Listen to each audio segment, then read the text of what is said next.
this is my second and last lost episode on the Sony Handycam HDR-XR150. Like the video previous to this one where I unboxed this camera, this video was originally filmed way back in February of 2011, the end of February. Back at that time I was really busy with my Motorola Zoom and my Motorola Atrix reviews that this video kind of got lost in the shuffle, and I finally have the opportunity to edit it and upload it. So that's what I'm doing now. So this video is going to cover firing up the camera for the very first time and setting it up, and basically just walking through some of the settings on it and getting myself familiar with the device. So let's get to it. Let's go back 7 months in time. Okay, this is the Sony Handycam HDR-XR150, and I'm going to turn it on for the very first time. Right now I have the DC charger plugged in here because I have not charged the battery yet, so it'll run just the same. Now the color of the device is obviously black, and there's a slight metallic finish to it here, but the rest of it is flat black. Okay? Now I'm going to open it up for the first time, and that should turn the device on.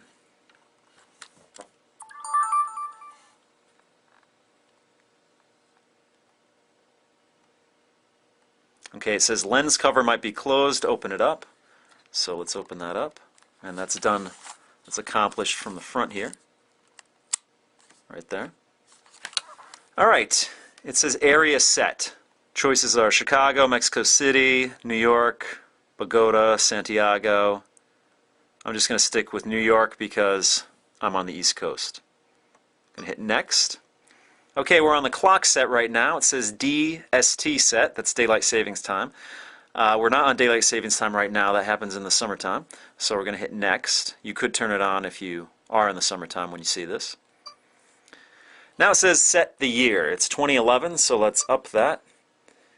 And let's go to the next thing here. The month is February, so it's the second month. Now the day, it's the 27th here, so it's be easier to go down. And the time, 12:29. So let's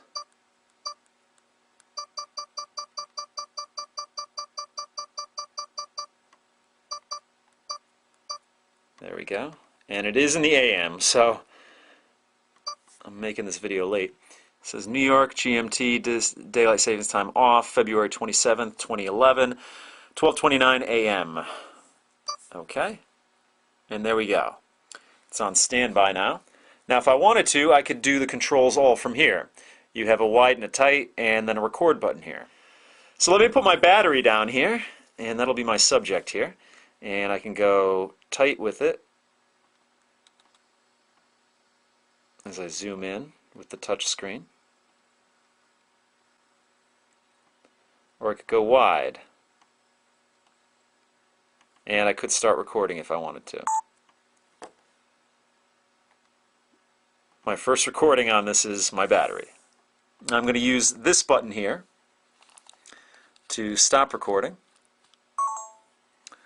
Now I'm going to use the controls on top of the device here and zoom out. There we go. And I'm going to take a picture with the dedicated picture button here. That's a 3.1 megapixel picture there. And I have room for over 10,000. It's 9,999, but that means that you have room for a lot. Now back here on the heel of the camera, you'll notice that there are two lights, or at least one light that's on, and that shows you the mode. It's in movie mode right now, or you could hit the mode button up here and switch it to camera mode. So your LCD screen changes to a photo only mode, and you can take pictures here with the button here, and you can go wide or you could go tight on it again by just pressing the LCD screen here. Now really, I mean, you have your controls very handy up here, so this is only useful if you have the screen rotated up front. If you're in front of the camera and you want to take a picture of yourself or you want to do a video of yourself, that's really when it's most handy. Back this way, it's really not very useful because your controls are at your fingertips over here. Let's switch the modes back. Now let's look at a couple of these buttons here. You have a power button here, which will shut the device down.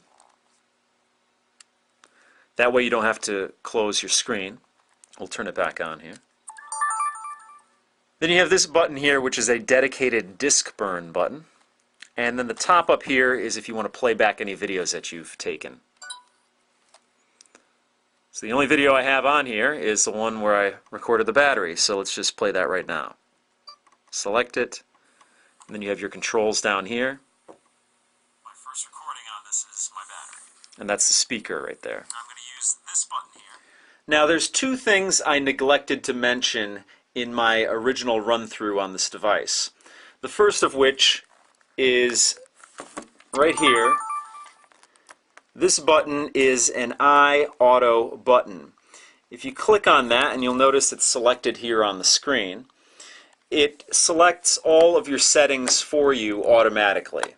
There's a couple of settings on here, low light settings, different audio and video settings, but if you have that selected, it makes all the selections for you. The other thing I wanted to mention about this camera is that when you're filming, it can actually take still photos when it recognizes a face. So it has face recognition on the camera, and it will continuously take photos, still photos, even when you're filming video. So you could be filming somebody talking and smiling and whatnot, and the camera will automatically take pictures of your subject. So that's kind of a nice little feature, and it's included in this camera. So that pretty much does it for this video. Again, if you have any questions, comments, please post them down below. If you like what you see, I'd appreciate a thumbs up. If you like my videos and you're not a subscriber, please subscribe. Now this is my 199th video. My next video is the big 200, and in that video I'm going to do somewhat of a retrospective, somewhat of a behind the scenes on my Tech Harvest channel. So keep an eye out for that. But as for this video, it's over, and I'll see you guys next time.